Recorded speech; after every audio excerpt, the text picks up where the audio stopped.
I'm Dean Galusha, and welcome to another edition of Shootin' Plink. A while back we did the first review with the Browning BL-22 micro Midas, and at that time, of course, we were shooting shorter distances. Today we're going to actually try this thing out on our 40-50 yard area here.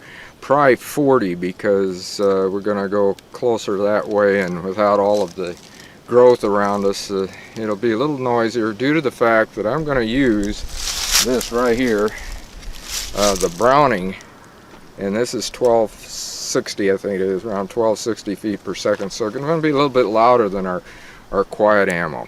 And I'm going to fire that.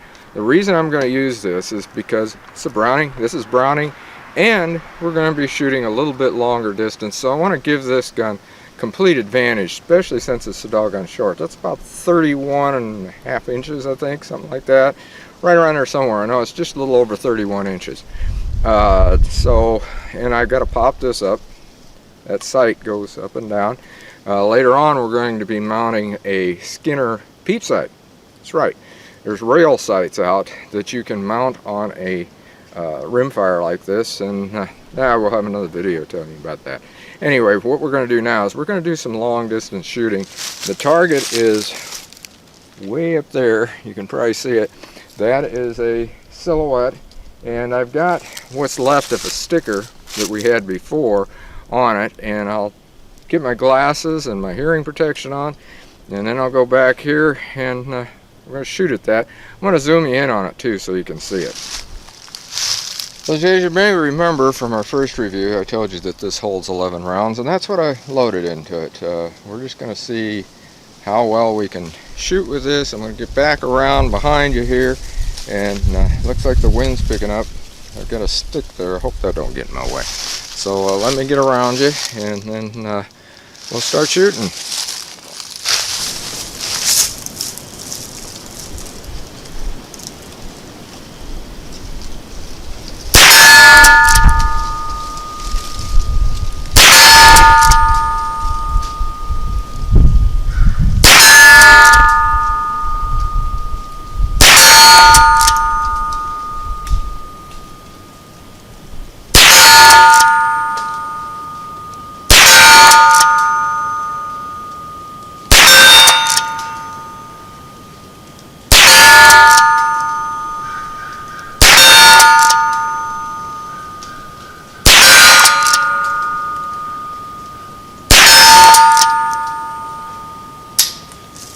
Okay, that was 11 rounds. Must have hit in the center.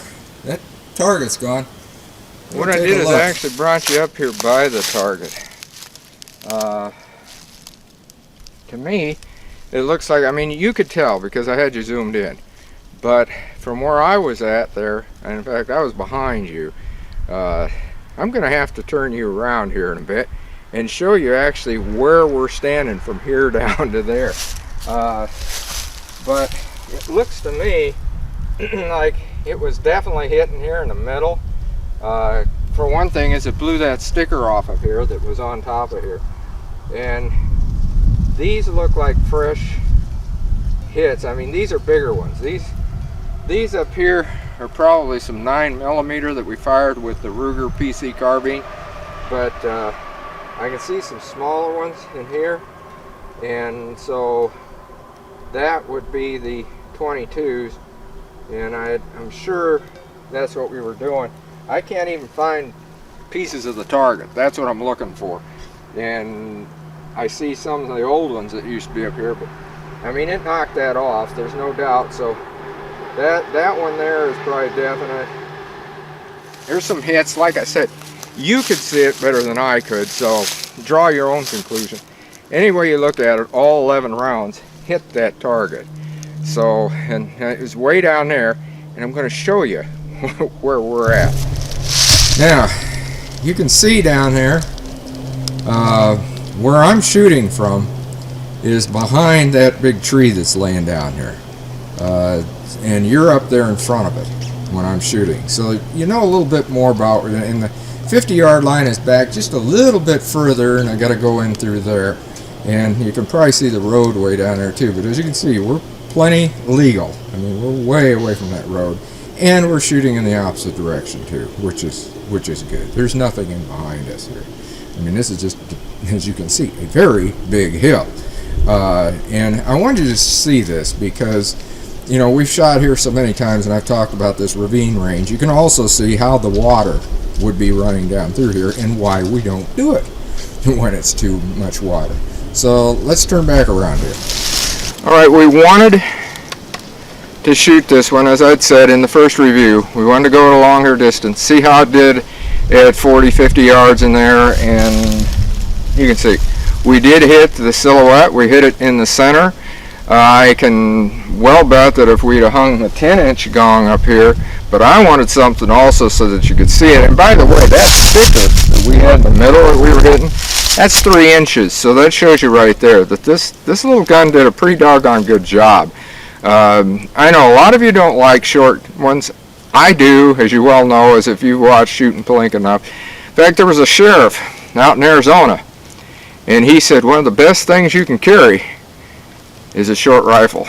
You're not going to get much shorter than this. He says you can pick it up and shoot it fast, and you really can. And this one, of course, has that just 30-degree lever, 30, 33 degrees, something like that. A little bit stiffer, like I'd said in the first review, and it really hasn't loosened up a lot, but it's loosening up just a wee bit, and that is the hammer. I know it is. So until next time, shoot safe and have a great day of plinking.